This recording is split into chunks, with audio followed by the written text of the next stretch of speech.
हमारी जो ह्यूमन आई है वो फोकस कर सकती है दूर के ऑब्जेक्ट्स में और पास के ऑब्जेक्ट्स में। कॉन्वेक्स लेंस में क्या होता है, जितनी भी मसल्स होती हैं कॉन्ट्रैक्ट कर देंगी अपने आप को, मतलब मसल्स जो होती है ना ऐसे इस तरह से कॉन्ट्रैक्ट कर देंगी लेंस को। अब इन्फिनिटी मतलब दूर दराज तक चीजें, इन्फिनिटी मतलब बहुत दूर की चीजें भी क्लियरली दिख पा रही है। Hello students, welcome to arise the talent. My name is Vishal Singh Chauhan, your physics faculty. क्या हाल चाल है आप सभी के? आई होप सभी बहुत मजे में हो, फुल एनर्जी मोड के साथ में स्वागत करता हूं मैं आप सभी का हमारे अराइज द टैलेंट पे। अब आज के हमारे इस पर्टिकुलर लेक्चर में एक बहुत ही इंपॉर्टेंट पॉइंट ऑफ कंसिडरेशन लिया जाने वाला है। अब आप कहोगे sir important point of consideration हमारी ह्यूमन आई से, आपने काफी सारे इंपॉर्टेंट पॉइंट ऑफ कंसिडरेशन तो हमें ऑलरेडी बता दिए, फिर इसमें ऐसा क्या है जो बाकियों में नहीं है?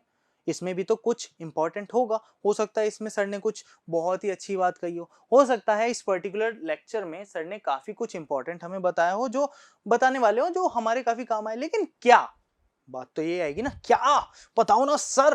अरे ना कंफ्यूज कर देते हो ना, गुस्सा आ जाता है। सर कोई बात नहीं, गुस्से को शांत करो, मैं आपको समझाने वाला हूं कि कैसे आप दूर तक देख सकते हो और किस तरह से आप पास वाले ऑब्जेक्ट को देख सकते हो। मतलब आप कहोगे सर क्या बात कर रहे हो, ये तो हमें पता है कि जब मैं ऐसे करके दूर देखूंगा तो मुझे दूर दिख जाएगा, और जब मैं ऐसे करके देखूंगा, जैसे रुको कुछ लेके आ जाता हूँ, न्यूज़पेपर उठा लूं क्या? न्यूज़पेपर अच्छी चीज है, रुको न्यूज़पेपर पढ़ेंगे। वैसे तो कभी पढ़ा नहीं, चलो आज पढ़ लेते हैं। देखो न्यूज़पेपर की बात करी जाए तो न्यूज़पेपर को मैं इतना पास से पढ़ता हूँ। अगर मैं इतना पास से पढ़ूंगा तो मुझे नहीं दिखाई देगा। अगर मैं इतना पास करूंगा तो ठीक ठाक दिखाई देगा, इतना पास करूंगा हाँ ठीक है, इतना पास करूंगा सर थोड़ा थोड़ा वर्ड्स इधर उधर हो जाते हैं सर, इतना पास। सर कंफ्यूजन ही कंफ्यूजन है, सॉल्यूशन कुछ पता नहीं वाली सिचुएशन आ गई। लेकिन अगर मैं इसको बहुत दूर रख देता हूँ, अभी मुझसे काफी दूरी पे वहां है, मतलब ऑलमोस्ट मान लो 3 मीटर की दूरी, तो 3 मीटर ज्यादा होता है क्या? सोचो अगर यही न्यूज़पेपर 100 मीटर दूर होता, मान लो 300 मीटर, मैं 30 किलोमीटर बोलने वाला था, ज्यादा हो जाता। तो क्या 300 मीटर दूर तुम्हें न्यूज़पेपर दिखेगा? हाँ कुछ हो सकता है, छोटा सा दिखे, छूट सा, पर दिखेगा तो पक्का ना। मैं बोलूं 3 किलोमीटर रखा हुआ तो नहीं दिखेगा, लेकिन 3 किलोमीटर दूर की बिल्डिंग नहीं दिखेगी क्या? दिखेगी। मैं भी आपको कुछ इमेजेस दिखाऊंगा और आप खुद देखना, जब इसके बाद में इमेजेस आएंगी तो आप खुद ही देखना और खुद ही जस्टिफाई करना कि क्या आप दूर तक ऑब्जेक्ट्स को या दूर तक इमेजेस को नहीं देख पा रहे हैं। आप अपनी छत पे जाना, छत पे जाने के बाद में सबसे दूर वाली बिल्डिंग को देखना, और सबसे दूर वाली बिल्डिंग को या तो अपने गूगल मैप पे या फिर शाम को अपनी बाइक ले जाना और कैलकुलेट करना कि कितनी डिस्टेंस रहती है तुम्हारे घर से उसकी। आराम से 3-4 किलोमीटर, 5 किलोमीटर, 6 किलोमीटर रहने वाली है, क्योंकि तुम तो इन्फिनिटी तक देख सकते हो। दूर तक की तो तुम्हारी वो रेंज ही नहीं है, कितनी भी देख लो इन्फिनिटी तक तुम्हारी दूर तक की रेंज है। अब ये दूर तक देखने की रेंज आपकी इन्फिनिटी तक है, मतलब काफी दूर, छोटी मोटी बात नहीं कर रहा मैं, इन्फिनिटी की बात कर रहा हूं। लेकिन पास में, अगर मैं पास की बात करूं तो पास में देखते टाइम पे अगर मैं इतना भी पास ले आना चीजों को, तो मेरे आंखों में स्ट्रेन चालू हो जाता है और मुझे इमेज ब्लरिश दिखती है। मतलब पास की कुछ फिक्स रेंज होगी, पास में कोई तो ऐसी रेंज, लिमिट रेंज होगी जहां तक मुझे अच्छे से बिना स्ट्रेन के देखना आता है। तो इसी रेंज और इसी इंफिनिटी, चाहे या तो दूर के लिए बात करी जाए या पास के लिए बात करी जाए, इसी पूरे टॉपिक पे आज के इस लेक्चर में डिस्कशन होने वाला है, जहां पे हम बात करने वाले हैं to the power of accommodation. Accommodation की बात होने वाली है। अकोमोडेशन एक बहुत ही इंपॉर्टेंट पॉइंट ऑफ कंसिडरेशन रहता है। तो अकोमोडेशन में तो किसी को भी, मतलब याद रखना, अकोमोडेशन नहीं है तो आप देख ही नहीं सकते। सच बताओ यही चीज है, अकोमोडेशन नहीं है तो आप देख ही नहीं पाओगे चीजों को, मतलब आपका आई लेंस, ये फोकल लेंथ चेंज ही नहीं होगा, और इसकी वजह से ना तो आपको वो न्यूज़पेपर दिखेगा, ना दूर में रखी हुई वो बिल्डिंग दिख पाएगी। तो अकोमोडेशन एक बहुत ही इंपॉर्टेंट पॉइंट ऑफ कंसिडरेशन रहता है। अब कैसे रहता है इसको समझने के लिए हमें हमारा लेक्चर स्टार्ट करना पड़ेगा, जिसके लिए मुझे आपसे कहना पड़ेगा। तो चलो शुरू करते हैं आज का लेक्चर बिना किसी देरी के साथ। तो आ जाओ मेरे साथ ऑन आर वेरी, मतलब फर्स्ट तो नहीं बोलूंगा लेकिन काफी इंपॉर्टेंट लेक्चर, ठीक है। सबसे पहले बात करेंगे हम हमारे अकोमोडेशन की। किसकी बात करेंगे? अकोमोडेशन की। तो अकोमोडेशन में होता क्या है, देखो हमारी जो ह्यूमन आई है वो फोकस कर सकती है दूर के ऑब्जेक्ट्स में और पास के ऑब्जेक्ट्स में, ठीक है, दोनों में, दूर के ऑब्जेक्ट्स हो पास के ऑब्जेक्ट्स में हो, अपने रेटिना पे उसकी इमेज फॉर्म कर सकता है by changing the focal length और converging power of the lens. क्योंकि हमारा लेंस कौन सा है आपको पता है, हमारी आंखों में जो लेंस होता है वो किस टाइप का है, वो अच्छे से बनाएंगे। हमारी आंखों वाला जो लेंस है वो कौन सा लेंस है? Convex lens. और आपको पता है कॉन्वेक्स लेंस की प्रॉपर्टी रहती है कि ये जो कॉन्वेक्स लेंस रहता है ये कौन सा रहता है? कन्वर्जिंग रहता है। तो अगर हम हमारी फोकल लेंथ चेंज कर रहे हैं, इसका मतलब हम हमारी कन्वर्जिंग पावर को चेंज कर रहे हैं, विच मीन्स या तो हमने लेंस की इमेज को कॉन्ट्रैक्ट किया, या फिर देखो एक्सपेंड वाली बात नहीं है कि हम उसकी इमेज, जो रेटिना इमेजेस है उसको किस तरह से कन्वर्ट करेंगे कि इमेज रेटिना पे ही प्रोजेक्ट हो और किस तरह से हमें इमेज मिलेगी, ये होती है अकोमोडेशन। ठीक है। अकोमोडेशन की एक बेसिक डेफिनेशन की मैं बात करूं, the ability of an eye to focus the distance object as well as the near by objects on the retina by changing the focal length of its lens is known as accommodation. Accommodation मतलब अपने focal length को change करके अपने near by objects और बहुत ही ज्यादा distance objects को अगर आप देख पा रहे हो इजीली क्लियरली विजिबल तरीके से, तो फिर उसको क्या कहा जाता है, अकोमोडेशन और द पावर ऑफ अकोमोडेशन। क्या कहा जाता है, अकोमोडेशन और द पावर ऑफ अकोमोडेशन। तो इसमें तो किसी को भी कोई दिक्कत नहीं होनी चाहिए, ठीक है। अकोमोडेशन के बारे में आप समझ गए कि क्या होता है अकोमोडेशन, कैसे मैंने अपने पास में रखे इस न्यूज़पेपर को इजीली पढ़ा with in a limited range, कुछ ना कुछ रेंज है। अभी मैं इतना पास ला रहा हूं ना, पता है ये, अब मुझे विजिबिलिटी बहुत ज्यादा ब्लरिश हो गई, मतलब इस पॉइंट पे मेरी विजिबिलिटी ना काफी ज्यादा ब्लरिश हो जाती है और इस पॉइंट पे वो सही होती है, मतलब इतनी डिस्टेंस होनी चाहिए। तो ये जो डिस्टेंस है ये हमारा नियर बाय पॉइंट रहता है। और फार की तो बात ही क्या करूं, फार तो हमारा बहुत फेंकेंगे नहीं। अच्छा न्यूज़पेपर विद्या होती है, विद्या को नहीं, विद्या की रिस्पेक्ट करो, वो तुम्हारी रिस्पेक्ट करेगी, समझे।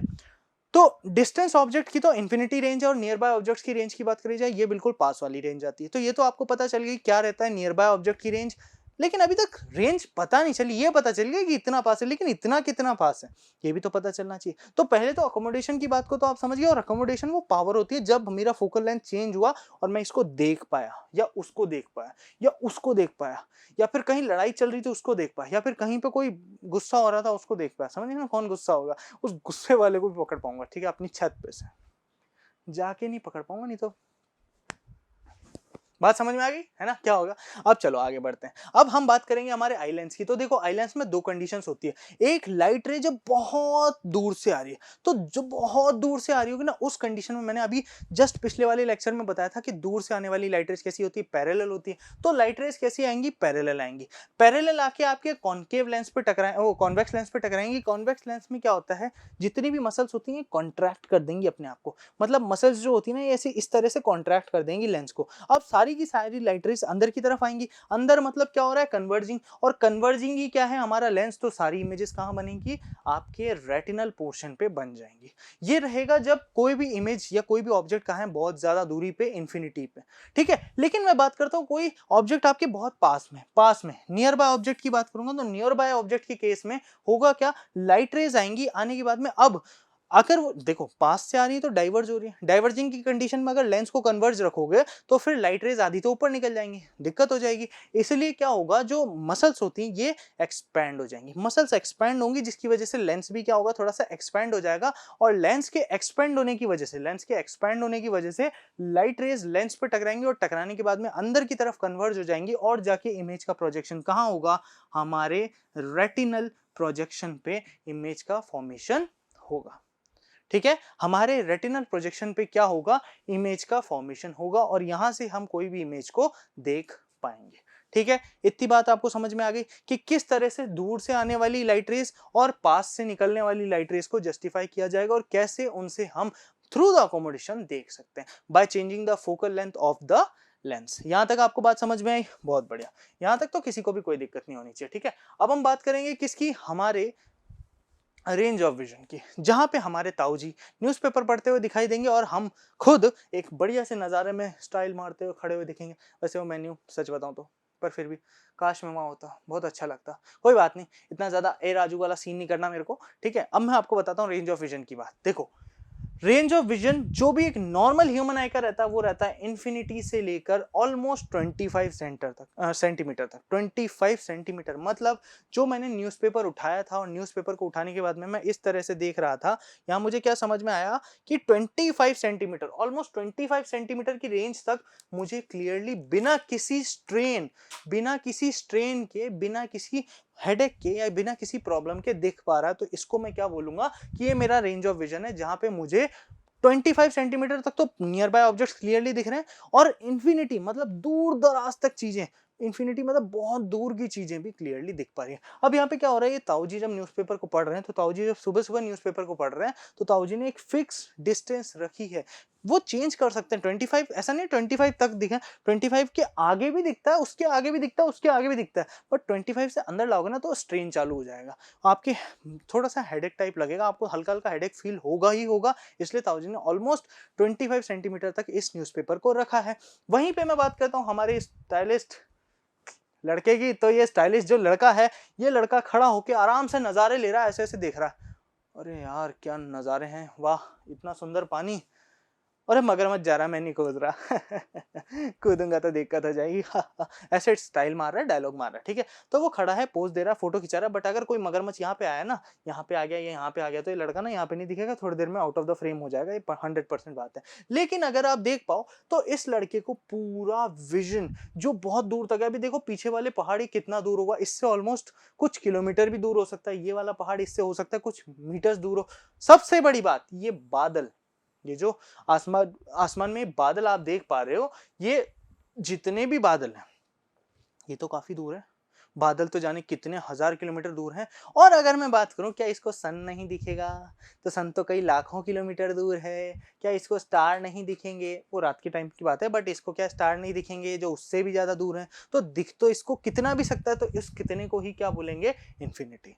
ठीक है, तो इसका डिस्टेंस जो, हाँ, हम बोलेंगे डिस्टेंस पॉइंट है, वो तो क्या आ रहा है हमारा? इन्फिनिटी आ रहा है। इतनी बात तो आपको समझ में आ गई। अब हम बात करेंगे जो फार पॉइंट है और नियर पॉइंट है, इन दोनों पे। वैसे तो आपको बेसिक सब समझ आ गया, लेकिन फिर भी ऑन अ डेफिनेशन बेसिस में आपको दोनों चीजें समझा देता हूं।